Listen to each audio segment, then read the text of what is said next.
ಶಿವಮೊಗ್ಗ ಜಿಲ್ಲೆಯ ಆಡಿನಕೊಪ್ಪ ಕೊಟ್ಟಿಗೆ ಗ್ರಾಮದಲ್ಲಿ ಬರೋಬ್ಬರಿ 13 ಅಡಿ ಉದ್ದದ ಕಾಳಿಂಗ ಸರ್ಪ ಪತ್ತೆಯಾಗಿದೆ. ಆಡಿನ ಕೊಟ್ಟಿಗೆ ಕೂಡ್ಲುಕೊಪ್ಪ ಸ್ವಾಮಿ ಎಂಬುವವರ ಮನೆಯ ಹಿಂಭಾಗ ಕಾಳಿಂಗ ಸರ್ಪ ಕಾಣಿಸಿಕೊಂಡಿದೆ.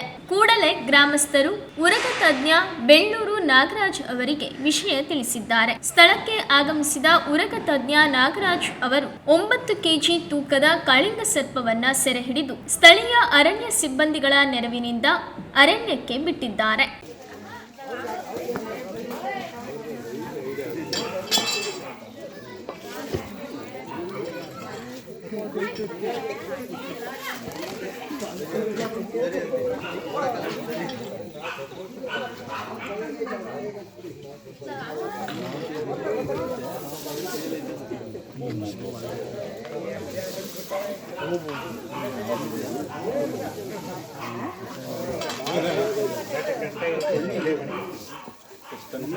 ಯಾರೋ ಮೂಮೆಂಟ್ಸ್ ಓಡಾಟ ಮಾಡಬೇಡಿ. ಹಾಂ ಸರಿ ಸರ್ ನಿಂತ್ಬಿಡಿ, ಹೋಗುತ್ತೆ ನಿಂತ್ಬಿಡಿ.